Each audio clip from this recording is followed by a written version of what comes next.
The Iron Game Chalk Talk podcast is brought to you by the following sponsors: EliteForm.com, IgnitionAPG.com, PlayUSA at PLAEUSA.com, and Sorinex Exercise Equipment at Sorinex.com. And now, the Iron Game Chalk Talk podcast. Welcome to Iron Game Chalk Talk with your host, Ron McKeefery. Every time our athletes walk into this weight room, they're going to be pushed to the max. Let's go! Everything you got! On this podcast, hear Coach McKeefery's straight talk about training, featuring the top strength and conditioning professionals from around the world. And now, here's your host, Ron McKeefery. Hey guys, welcome back to Iron Game Chalk Talk. I'm your host, Ron McKeefery, and this is episode number 97. Iron Game Chalk Talk is a weekly podcast where I bring you experts in the field to talk shop. If you haven't already done so, please subscribe to us on iTunes, YouTube, or join the mailing list at ronmckeefery.com to stay up to date with the latest guests and anything else that I have going on. Real excited to have John Hofman with us this week. John is the head strength coach for the Sacramento Fire Department. He's on numerous committees out there for fire fitness, as well as he's the health and wellness coordinator for Firefighter Cancer Foundation, and just doing some really, really cool things. We get into a lot of the unique challenges that firefighters face, that tactical side of strength and conditioning, but specifically the niche of fire. We talk about, program design, and then, as we talk about a lot on the show, just creating opportunities for other strength coaches and being able to take the model that he's laid down, the groundwork that he's laid down, and be able to model that and replicate that maybe some other places across the country. So I know there's a ton of strength coaches that were really interested in this area. I wanted to bring him on the show to talk about it. I know you're going to get a ton out of it. Before we get going, we want to make sure we recognize all of our sponsors. We have EliteForm.com, PlayUSA.com, IgnitionAPG.com, of course, Sorinex.com. And, Sorinex Summer Strong 8 is coming up here pretty soon. And I want to make sure that you guys are aware of this. May 29th, that weekend.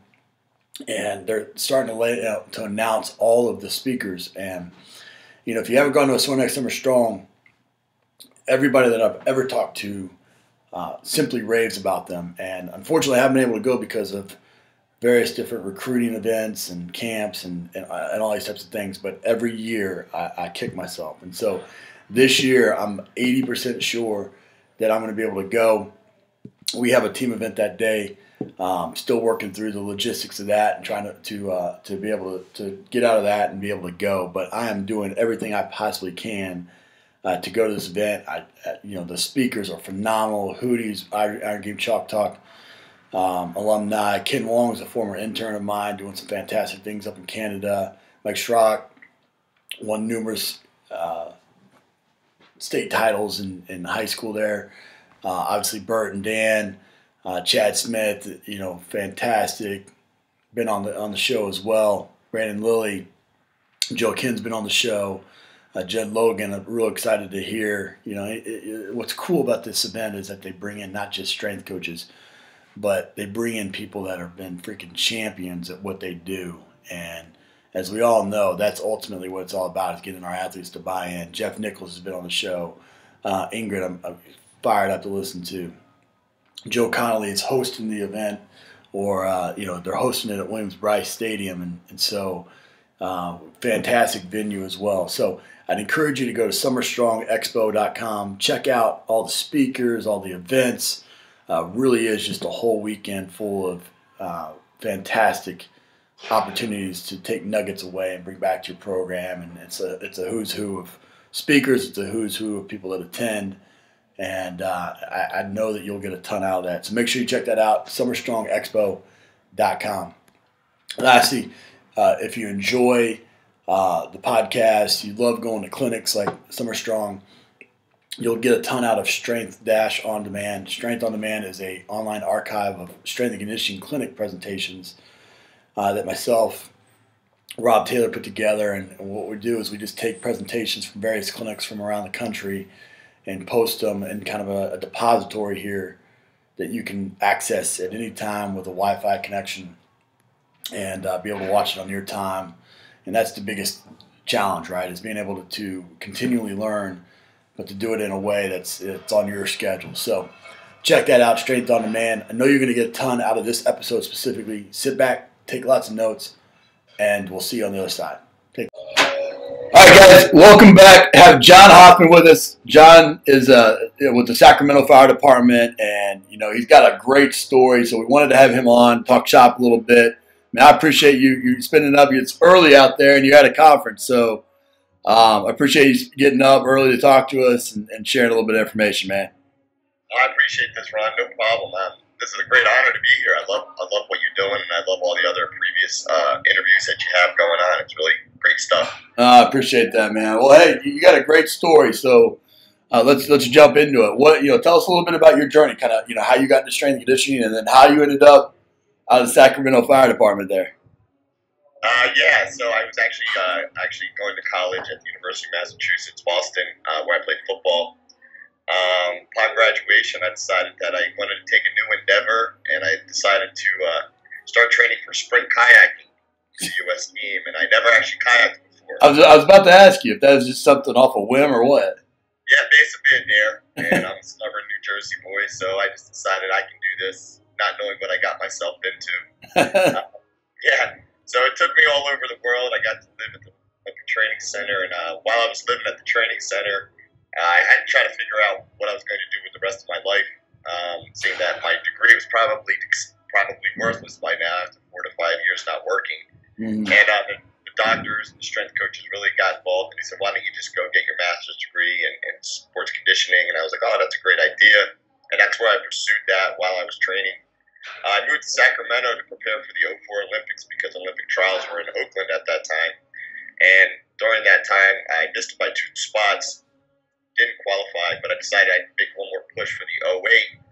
During that journey, I actually was training in Australia at the Institute of Sport, and I came back and I saw a job posting. I was a little frustrated with my career as an athlete, and I said, oh, this is interesting, fitness professional for a fire department. And I just threw my application out there, resume, and I said, I'll apply just so I can stay sharp in the whole interviewing process, because one day I'm going to have to grow up. And lo and behold, they offered me the job the next day, and I was like, that's different. Yeah, right. And I called my buddy Emil Johnson of Yale, strength coach, and Sean Skahane of the Anaheim Ducks, and I said, what do you guys think? And they said, what are you, crazy? Like, great job, great benefits, like, you're starting late in life in this job, you're going to have to intern and do all that stuff, and you're like almost 30. You really want to do that? And I was like, I never thought of that. And they said, take it, you moron. And I was like, okay. And I had no idea what I was going to get myself into. So I was very fortunate, but very naive at the same time. And I guess that kind of helped me out when I took the job. Absolutely, no doubt. Well, with that then comes obviously the unique challenge as a coach to kind of figure out a population that you really didn't know much about. Obviously you respected and all those things, but all the unique challenges that being a firefighter has, you kind of had to kind of jump in and learn firsthand, and then be able to adapt and address. And so, what are some of those unique challenges that you deal with working with firefighters? That's a great question. I'm actually writing an email just prior to this interview of another individual strength coach asking the same thing. So they want to start a wellness program at a fire department. And all I can really go back to are some of the things that I confronted, because at that time there was nobody I could call up and ask and say, hey, what do you do? Sure. How do I do this? And my first day of the job, my boss, my chief, basically said, don't do anything. Just watch. Yeah, just like, don't do anything. I was like, okay, you're paying me to do this. And really some of the challenges was getting to know them. It didn't matter, like, I was an athlete. It didn't matter, how much knowledge base I had in terms of performance. And at that time, looking back, I didn't have any. Right. But I thought I did, but I didn't really know much. But I didn't know what they did. And I had to spend hours upon hours, not worrying about performance, but really getting to understand what the job entailed. What is it mentally? What is it physically? What is the lifestyle like? And getting their respect, which took a long time, because there was a lot of animosity towards me. Like, who are you? What are you doing you don't know what we do. Right. And we have a pretty aggressive department, so there's some old school guys.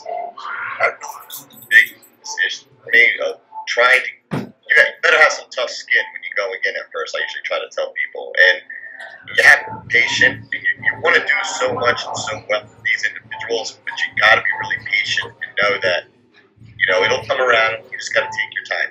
And it just have to get compassionate, understanding, and just wait your moment. But when you get your moment, you got to be on. And that's really took time.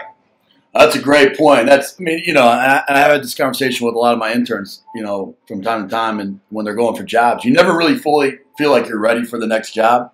That's kind of the, it's just something that every strength coach experiences. But the only way to grow and to get better is to get into it, and so you can learn the challenges and then turn around and rise to the occasion. And if you're prepared properly, then you can rise to the occasion. If you're not prepared, you just got it because of maybe the way you look or because of somebody well, then you're going to fail. And that's why you gotta be a little bit of luck, and you got to be a lot of preparation, right? I mean, absolutely. I can't believe how many hours I used to just sit there in silence, really, and just watch. And if I spoke, it was just asking questions. What's this tool for? What is this for? Why do you guys do this? And I never, ever, ever actually talked about fitness or health and wellness. I was like, tell me about your job. Tell me about you. Do you have kids? Do you have married? Because that later on really paid a big benefit for me, because you really start to understand how the big picture plays out. It's not, let's just work them out. They call me coach because I'm there to take care of them. It's not necessarily, hey, you got to exercise, but sometimes maybe they're suffering from post-traumatic stress or something else. So it goes to a whole new level. And that really paid off with asking and getting to know them and understanding and spending time and doing ride-alongs. Like I would go on 24-hour shifts and just throw myself into it. Well, you find out what their motivations are, and you find out where their qualms are, where their issues are. Maybe when they're going out, they're stopping at fast food on the way back instead of going and coming back and cooking or whatever, and so that makes so many challenges. And makes a difference.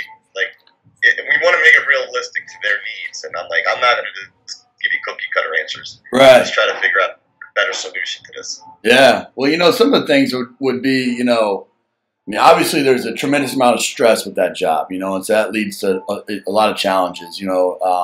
There's obviously a wide range of ages. You're getting the 21-year-old kid, and you're getting the 50-year-old chief or whatever, right? Yeah. And those are some unique challenges, and how have you kind of addressed that? It's interesting. I really started to approach it in terms of where they're at in their career, because I think that's really vital in terms of how do you do a program or how do you help them. It's not a matter if they get hurt; it's a matter of when they get hurt. Right. Very physically demanding job. It just got listed in Forbes as number 2 behind the military. So you start to look at where they're at in their job. And then I also start to realize that experience plays a role. So, the young guys, they can't handle that adrenaline. They can't handle all the emotional. So I really want them in peak physical shape to maintain it, especially after the academy. So we'll do a little more programming in terms of how to maintain that fitness once they graduate and go on the line. The older guys, that experience really plays a huge role. So I don't need them to be like these calendar models or super athletes. I just need them to be, how you get your blood work done. Are your cholesterol as good as your inflammatory markers down? Do you have pain?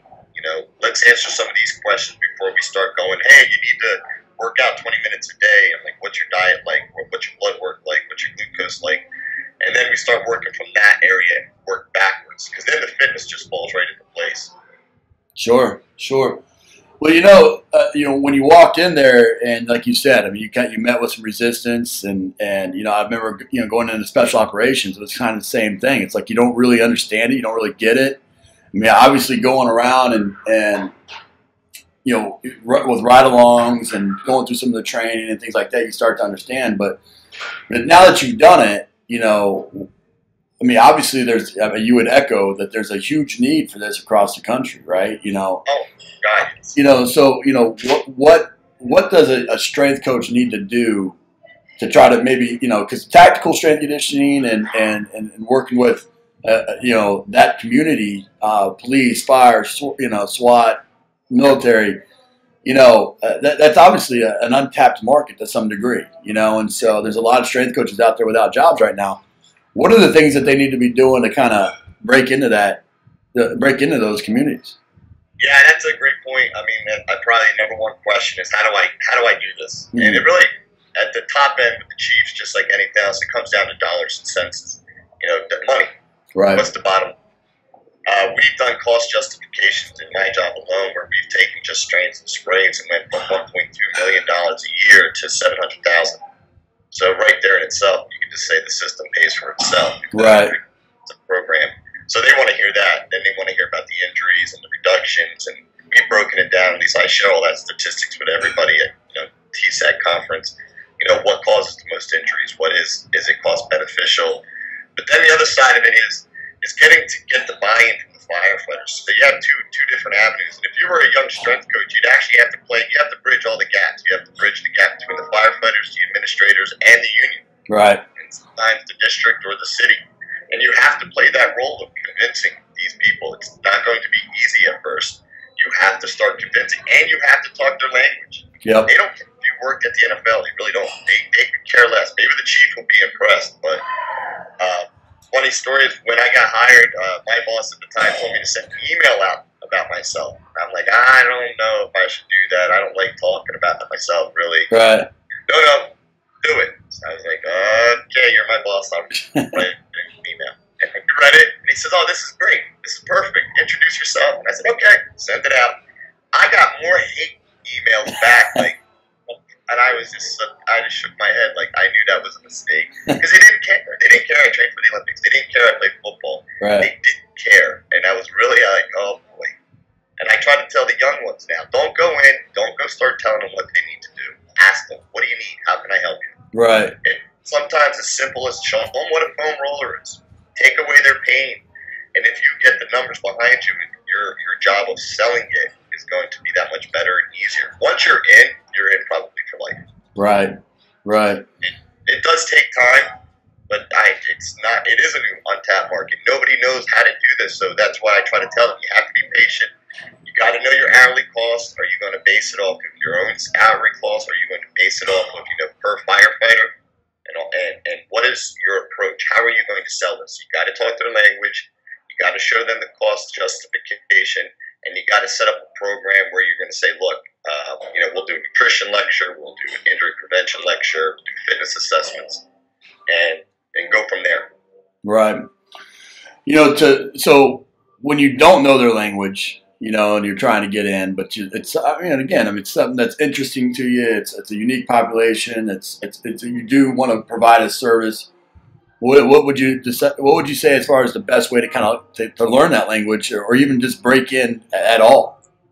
That's great, because as you probably know, the young ones nowadays, they don't want to do anything for free. Yeah. I have a lot of interns working for me, and they're like, "What do you mean I got to clean the weight room?" Yeah. I'm like, I still clean the weight room. No doubt. But you have to go spend time at the firehouse. You have to put in your due diligence. You have to, even if it costs, if you don't get paid for it. If you want to do it, that's what you got to do. You have to go. How many times I go and spend countless hours of my own money and my own time to go learn from other great coaches, just so I can gain their knowledge. And that's what you have to do. You're not going to get paid right away in this new market. But once you get your foot in, once you understand it, once you get that chance, it'll spread like wildfire. Don't be shocked that 3 other agencies in the area start going, well, can you come into our department? Can you help us out? Mm-hmm. You do have to put your time in. You have to go to the firehouse. You have to get to know them. And it goes well beyond just working out, And I tell them, just keep your ears open and listen. Like, listen for cue words here. Right. It's not just about working out. No doubt. We'll talk about, now you're in and you're working with the guys, and obviously it's different shifts, it's different times, it's hit or miss. The guys have to be prepared each and every day. You can't just blow their legs out because all of a sudden they get a call and it's life or death, right? Yeah. Talk a little bit about the program design for the week and kind of how you go about it. It's interesting. People, if you come to me, I'll give you workouts and we control your programming. First and foremost, I have 800 firefighters. Yeah. So there's I don't go run around telling people you got to work out. More or less, my job is to give our program an identity. I always say, hey, if you like doing it, do it. I don't care. I'm not going to sit here and criticize somebody because, you know, they say running in the sports world is long, slow distance is bad. I'm like, hey, if you like it, do it. All right. I move in and I'm good with that. I have no problem with that. If you have pain, now we have to address that. Right. If that's something you enjoy, I'm not going to be critical of any firefighter and tell them, oh, you can't do that. So first and foremost, get them moving. That's how you start your program. People are like, well, don't you do specifics? No. The only real place you have control and specificity in program design is at the academy, because you controlled every variable there, and that's really the only time. Other than that, your job outside of the academy is really to be encouraging, to help, to assist, never be critical, because you don't know what they've seen or been exposed to. Right. So if they enjoy running, they may be running not because of fitness, but maybe to decompress their mind. Sure. So you sit there and tell them, oh, long, slow distance is horrible. It's like, no, it's good for him. Right. But when they come in for programming, we'll do it just like sports, you know, just like an athletic setting. We focus heavily on strength. I got to say, probably over the past 8-9 years, I started to really, really embrace the idea more so now than I've ever done that, keeping them strong, because the stronger they are, the harder they are to break. Most of their injuries are due to a lack of strength. Mm-hmm. Everybody thinks that they run at a high level of intensity, such as heart rates and stuff, but they don't. Their average heart rate gets about 152, 160. There are times when it goes very high, even above 220 in certain studies, but that's from the adrenal drop and all the emotions. But I've learned firefighters will do their job. They're great at their job, just like special operators. You're not going to stop. Right. No matter how deconditioned they are, they'll get it done. The problem is they usually lack strength as they get older. They don't do resistance training anymore. So now the job doesn't change itself, but they do. Right. We need to keep them super strong. So the easiest way to really explain that to people, I tell them, is if you had an academy, a fire academy, standard 18 weeks, and you didn't even do any type of PT, they're going to get in good cardiovascular conditioning shape regardless, because it's 10-hour days running around on the drill ground. But what they're going to lack is that good old-fashioned strength. Right. So big pusher on, hey guys, get strong, stay strong, be strong. And then we also look at that from a hormonal level. We're starting to see a lot of our young guys do too many high-intensity interval training stuff, and they're getting a little too emotional. They're losing too much weight, their body fat drops too much, and actually they struggle on the job when they get too skinny because they don't have the mass to keep them upright. Right. They carry 5 pounds of gear. So, again, we go back to, hey, stay strong, get strong. You know, I can't emphasize that enough. Keep your fire strong. So when they walk in the gym, though, when you got them in maybe an academy setting, you know, walk me through the typical workout progression. I mean, you're warming up. You're going to, is it a total body? Is it, you know, how do you kind of approach the microcycle? The first and foremost, the academy is going to be a 4-day schedule. So we go Monday, Tuesday, Thursday, Friday. Our Mondays would usually be a typical, I don't want to say a sprint day right off the bat. We break it into 3 phases because they are like 18 weeks long. Okay. We'll do 4-week cycles, 3 up, 1 down. Where we try to let them recover as they go into taking their eval tests. So we don't want to crush them that week in terms of evaluations and stuff like that. But the first week, and the first phase is actually based off of more or less teaching. Everybody gets caught up that they're athletes, and I'm like, a lot of them are not athletic. That's right. A lot of them are very unathletic. And then you may actually get that college football player from USC or whatever. And now you have to treat him a little differently because in the years of the job, playing football, he might be broken. So I'll approach him slightly a little differently, whereas the young ones who never done anything, maybe I'll have to push a little more. Right. We'll look at 2 days of strength training, where Tuesday would be more bilateral movements. We'll do deadlifts, we'll do goblets, we'll go to the basics, pull-ups, TRX rows. Going for good old-fashioned hypertrophy. We need them to be put a little size on them in the academy to sustain the 18 weeks.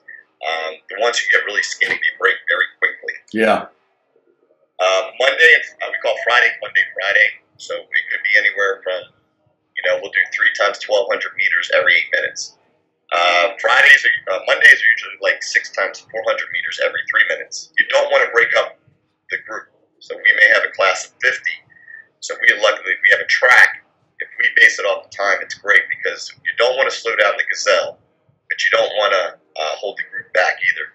You want to push the guy in the back end. So like simple workouts, 4 times 3 minutes, 4 times 400 every 3 minutes.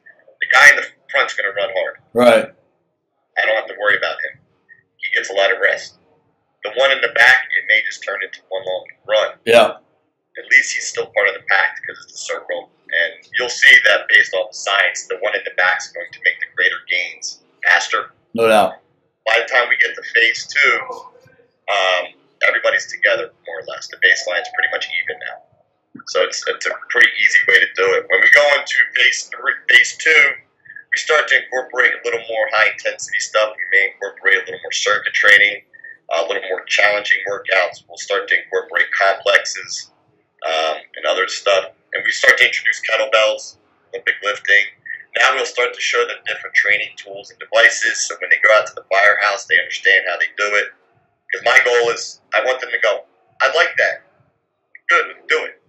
You know how to do it now. So when you go to the firehouse, you can do kettlebell complexes. You can do this safely now. Oh, I like the interval runs, coach. Good, do it. I don't want to hear that you weren't exposed to it. That's really important to it because a lot of people just go, oh, we're going to run. Right. Now, you at the academy, you should really expose them to as many training variables as possible. So when they leave, they go, oh, I like that. Right. Right. No, great point. Great point. Well, man, we kind of end these shows with some resources here. So give us the best piece of coaching advice that you've ever received. Best piece of coaching advice. Probably nobody cares how much you know until they know how much you care. Yeah. Teddy Roosevelt saying that my job has more meaning, I think, than ever. Because they really did it until they knew how much that I cared. And some days now, I wish I could go back to the days when they didn't talk to me, but it's still great. It's still nice. Right. It's really important to understand that. I went through, this is a long time ago. I can't even remember how long ago it was, but I went over to a firehouse. It was a training center, actually, a fire academy. I can't remember what it was, to be honest with you, but they had the CPAT set up, right? Yeah. So, I mean, I came in there to talk, but they wouldn't even let me go through it and talk until I went through the CPAT and did the CPAT, Yeah. So I totally understand that, that's for sure. What about a quote maybe that you use with the firefighters and one that you kind of live by yourself? Oh, my goodness. Just because many are doing it doesn't make them right. Steve Prefontaine. That's good. That's good. That was the first quote I put in my office when I got hired. Just because they're all doing it don't make them right. No doubt. What about maybe a book inside strength and conditioning and one outside of strength and conditioning that you recommend? Outside strength and conditioning, probably. There's so many you got. I just read It Starts With Why. Simon Sinek, yeah. It's a good one. Yeah, that was a good one. I try to tell people, read those type of books, especially in the fire service, because you're going to get exposed to post-traumatic stress. You're going to get exposed to cancers and other things that you're not probably prepared for, that are not in the athletic setting. So you got to ask yourself why. Why isn't he working out? What is the roadblock? Why isn't he want to change his eating habits? Is there addiction problems? Is there alcohol problem? Why? What's the roadblock here? And right. You really have to get deep into that. Sports and conditioning. Oh my goodness. When was the last time? There's so many of them. I actually like Stuart McGill's book, Rehabbing the Ultimate Back. Anything with McGill. Low back injuries are very high. I probably go through that book 16 times every time I need a question on low backs. It's going to one of his books. No doubt. What about a website that you generally check out? Lately there's so many of them, it gets a bit overbearing. Stack.com does a good job. Strength Coach, if you have the money, strengthcoach.com. Mike Boyle, his stuff is very good. There's some great stuff outside the box. I try to keep it simple. I try to go to basically simple things like Science Daily and just read, the latest stuff on heart disease. Right. My latest stuff on inflammatory markers, stuff that I don't have a lot of experience in. Sure. Is there any apps, trying to communicate with 800 athletes or 800 firefighters? Is there any apps or tools, resources that you use to kind of stay, in communication with? In communication, I'd probably say I don't really utilize the internet because you'll find out the firefighters, they go nuts with the email. Like, they don't like it. If you send them an email, they'll delete like 900 of them, and yours might be in there because they're already so overworked with time and stuff. But there are some things. We actually have a fitness app that we utilize through my consulting business, 911 Tactical Performance. So it actually has a lot of exercises and stuff. But probably the most important thing is I keep a collection of my go-to exercises with pictures, so our firefighters can always refer to them.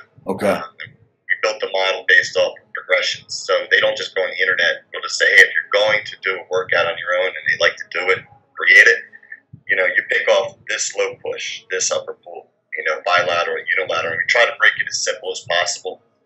And that's pretty much the easiest way to manage what they do. Yeah. I'm glad you brought that up. You have a couple websites and a couple resources. Go ahead and let everybody know what they are so they can check those out. I help oversee a website called firefitnessonline.com, where you can find a lot of this information and other training professionals out there, how they're training first responders.